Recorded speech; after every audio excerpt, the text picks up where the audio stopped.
It's time for we became a world-class tourism destination, and this is a key part to it. We're building the tourism infrastructure, over 1,100 hotel rooms, 50 bars and restaurants, conference facilities. This is about making a statement to the globe. Come visit Brisbane, we're an amazing city. It's going to be something everyone in Queensland can be proud of. This precinct is going to change the face of Brisbane forever. Queen's Wharf is a name you've probably heard of by now. In July 2015, a group called Destination Brisbane Consortium won the right to develop the multi-billion-dollar project on the historic north bank of our city. Queen's Wharf marks the place where Brisbane began 180 years ago. And just as South Bank did for Brisbane in the early 90s, this development across the opposite side of the Brisbane River will continue to make the most of our beautiful town and truly make it into Australia's new world city.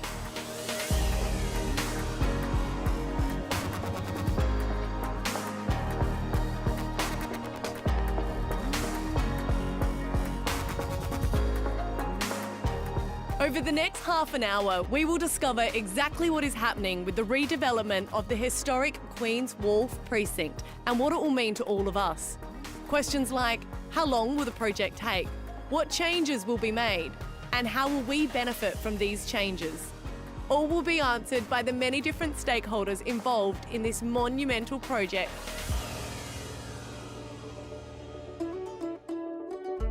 There's over 8,000 ongoing jobs for local people who work and live in Brisbane. And of course, even during the construction stage, that's 2,000 jobs starting early in 2017. Jeff Hogg is the Managing Director of Echo Entertainment Queensland. They lead the consortium behind the transformational redevelopment of Queen's Wharf, Brisbane. This whole development's about connecting the city. We're selling the whole of Brisbane. And when you stand here at South Bank, go back to 1988 when Expo, Brisbane changed. And we're all so proud of this. Well, this is the next development that complements that, and everyone will be so proud of how both of these precincts work together. So what we've done is created a pedestrian link bridge between them. Now, Jeff, I know that it's all amazing, but if you had to name a personal favourite part of the development, what would it be? Well, I think everyone likes the new iconic buildings, but I like the fact that the precinct embraces the old and the new. We've got all our heritage of the Brisbane. When you look at the river here, our city started on the river's edge. Our first heritage buildings are in this precinct, and we get to open them up for everyone. The Queen's Wharf redevelopment site is on state-owned land, essentially stretching between the Brisbane River and George Street, and also between Alice and Queen Street. The entire area takes up approximately 1/10 of the CBD. The area contains significant heritage buildings, underutilised government offices, as well as this stretch of neglected riverfront land under the Riverside Expressway. But first, a bit about Echo Entertainment. Who are they? Well, most of us would know the group best as the owner and operator of the current Treasury Casino and Hotel in Brisbane, Jupiter's Hotel and Casino on the Gold Coast, and the Star in Sydney. What many of us will not know is that Echo Entertainment is an ASX 100 listed company that also has pretty significant community partnerships. The likes of Surf Lifesaving Queensland, the Cerebral Palsy League, and Ronald McDonald House. Matt Beckier is the CEO. We'll expect to start construction in 2017. It's about a 5-year build. So in the first year, we'll be taking down the existing buildings, non-heritage buildings, and we will be digging down for a year. It'll be about 2020 by the time we're back up at ground level, and we expect the precinct or the development to open up by 2022. And come 2022, Brisbane will be home to 5 new hotels, including the Ritz-Carlton and the Rosewood. The Rosewood Hotel and residential tower will stand tall beside the arc-shaped building that has become the signature feature of this development. In addition, there will be 50 restaurants and bars, plenty of public space, an upmarket retail centre and a pedestrian bridge directly linking the centre of Queen's Wharf to QPAC and South Bank. Echo's winning design is all about connecting the key areas of Brisbane CBD via a precinct that perfectly integrates hotels, a casino resort, public space, shopping and dining. But probably most excitingly, it will totally redefine the centre of Brisbane and create a huge opportunity for everybody who lives in Brisbane and comes to visit Brisbane, because we have a large agglomeration of entertainment facilities all come together that are publicly accessible. It appears as if Queen's Wharf Redevelopment is in good hands with Echo Entertainment Group. And so after the break, we're going to find out how we, the people of Brisbane, can directly benefit from this enormous undertaking.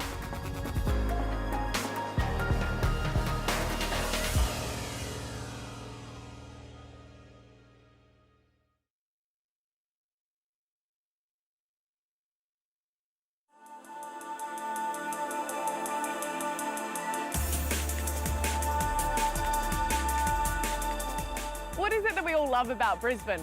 Well, it is our weather, for one, our laid-back lifestyle, and not to mention our booming dining and shopping scene. So if you combine all of these in one location, you'll probably end up with Queen's Wharf. We're talking about more than 7 hectares of new and revitalised public space. That's the equivalent of 12 football fields in size. And that area is all for our use.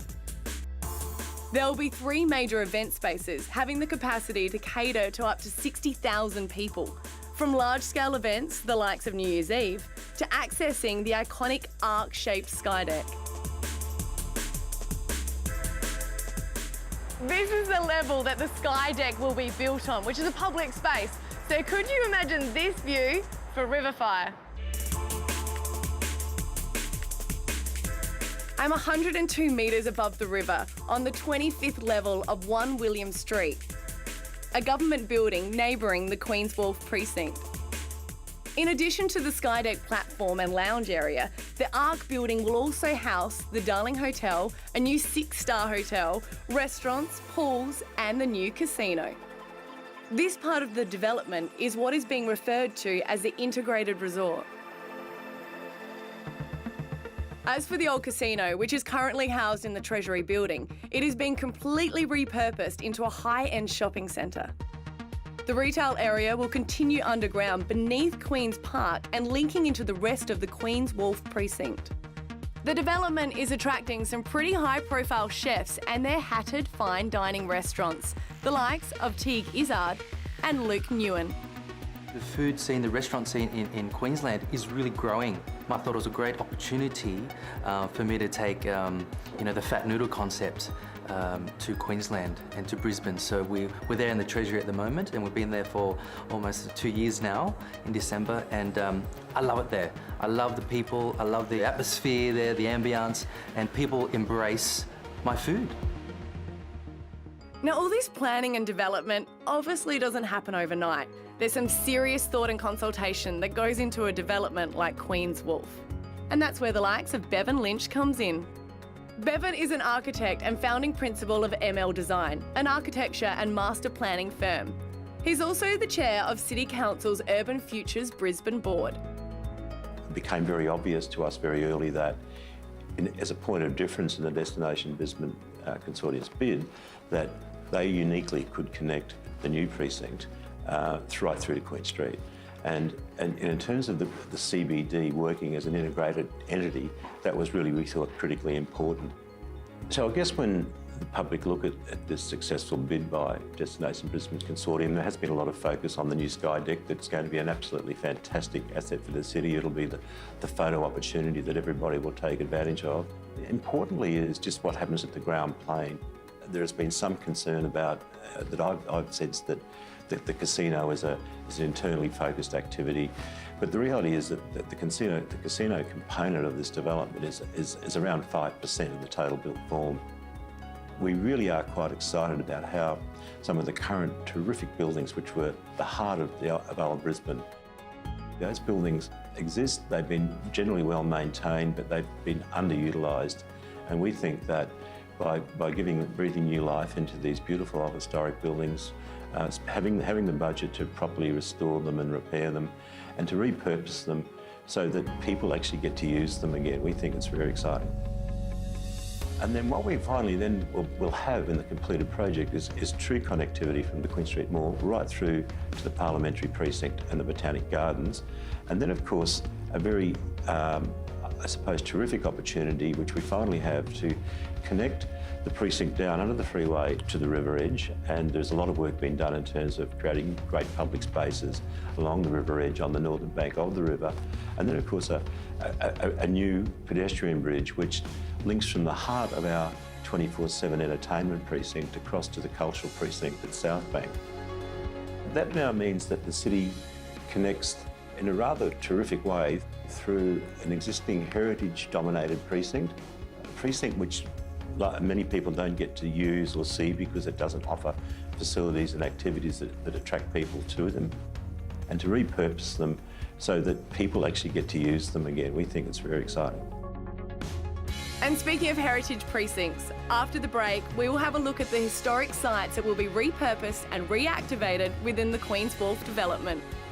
It's very much a dormant part of the city, but when it's complete, there'll be 7.9 hectares of public realm. And a lot of that will be through the heritage buildings and places.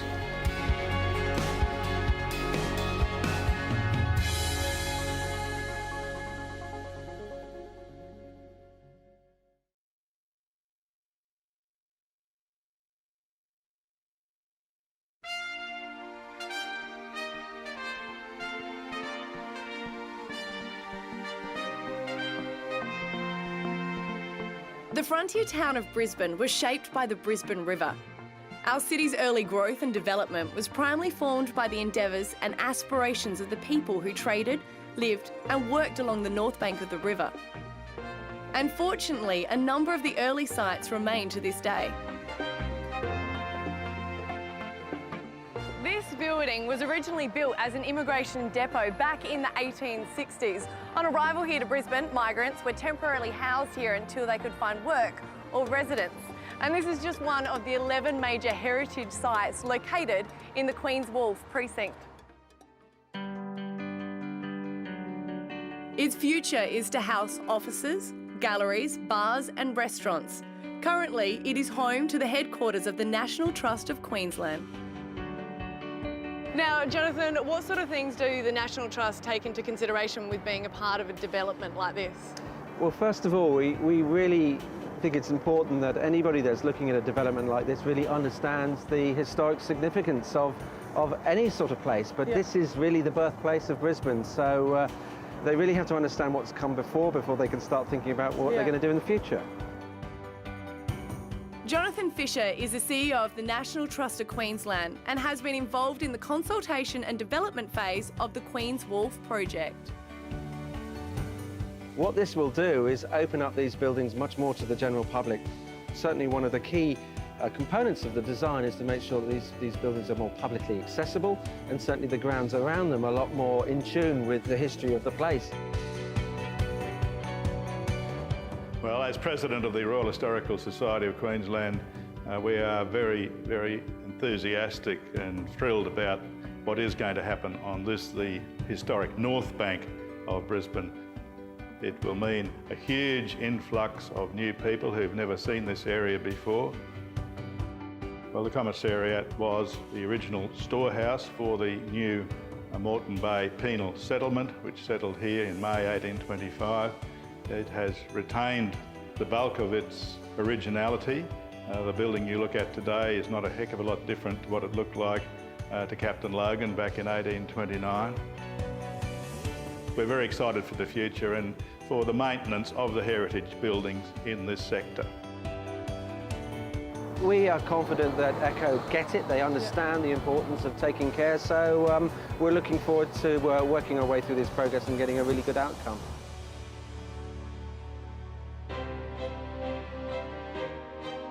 Some other well-known landmarks within the redevelopment precinct include the beautiful Victorian buildings known as the Mansions on the corner of George and Margaret Streets, where politicians of the time used to stay, and Harris Terrace on the opposite corner. These buildings will be repurposed into apartments, fresh food markets, restaurants, bars and commercial offices. This development is the largest stage construction in Brisbane since South Bank in the early 90s. It's also the biggest change to, let's face it, tired George Street since the construction of the Parliamentary Annex in the 70s. So obviously, such a big decision required the backing of the government. This is a transformation project. It's going to mean extra tourism here into Queensland, and the flow-on effects will be felt for decades to come. It will provide vast economic benefits for the people of Queensland. We're talking 8,000 jobs, and they're very important jobs for us. But it's not just that. It creates a world city. It creates a place where everyone in Queensland and in Brisbane will want to go. It takes Brisbane history with it. It will open up that precinct. People will walk past those buildings. Those buildings will be now open, accessible, repurposed, and they'll have a story to tell. So people will be able to look and live the history of Brisbane all at this precinct. This will be the mark of Brisbane. People will look at Queen's Wharf and go, that is Brisbane. They'll be able to recognise it so well. And after the break, we'll find out what some of the leaders in Queensland's tourism industry think of the development and how they believe Queen's Wharf will in fact forever change Brisbane.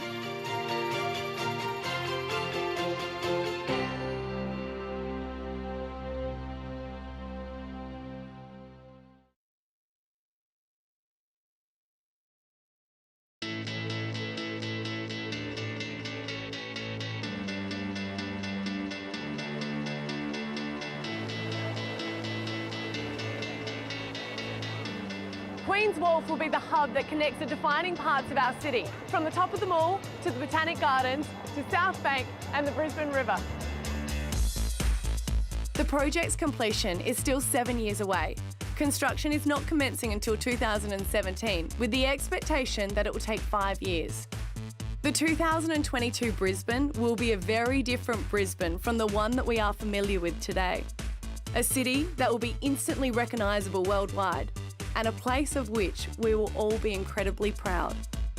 It will give us an opportunity to really compete on a high level with the great destinations of the world. Visitors go to cities to partake in the life, to partake in the activities that that city offers. Places where the locals are excited about what they have and what they can do. And if we can share that in a beautiful environment, in a high quality environment like Queen's Wharf will deliver to us, then I think it's a benefit not just to the locals but also to the visitors, of course. I think the opportunity to have another piece of connectivity in terms of a bridge from the Queen's Wharf precinct to this precinct on South Bank, it'll be a wonderful thing. All the offerings of the Queen's Wharf precinct, the new offerings, will complement the QPAC precinct in a significant way. What we're trying to do is encourage as many international guests to this part of the world, and working together, and the offerings that we both offer from what's here around the QPAC precinct, connecting with the gallery and the museum, will really complement what's happening across the river at Queen's Wharf. From what is currently a highly underutilised part of Brisbane, from an urban planning perspective, it will liven up the heritage buildings and places. It'll bring it to life. It'll allow people to walk through, to stop, to gaze, and taking the magnificence of the heritage buildings and the spaces all the way down to the river. The Queen's Wharf precinct is about showcasing not only the birthplace of Brisbane, but the grandest collection of heritage spaces in Australia. We see all of a sudden our river city being truly seen as what it is. It's this great big central park that we have that exists between the North Bank and the South Bank of the river, truly activated. As a Brisbane greeter, this is so exciting because this is a very underutilised part of the city.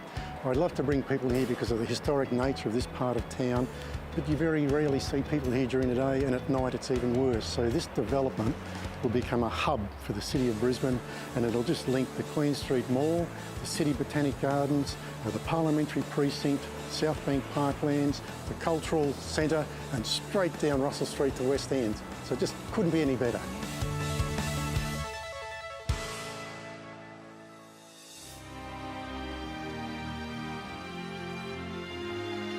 And you know, in marketing, it's the art of telling a story so compelling that people choose you. I think Queen's Wharf is going to be one of those iconic buildings, precincts, that's going to allow us to tell a story so compelling that people want to come and see it, just like they've done in Singapore and Marina Bay Sands. I think Queen's Wharf is going to really be an iconic landmark that people of Brisbane are going to be so proud to show off.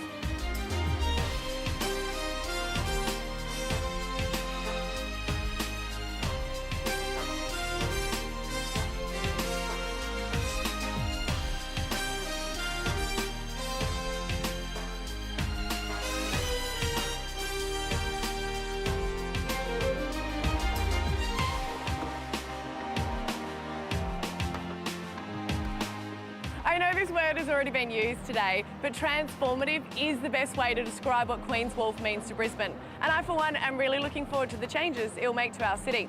So who knows, come 2022, I might bump into you on the sky deck one beautiful evening. So here's to Brisbane, Australia's new world city. Thank you for your company. Good night.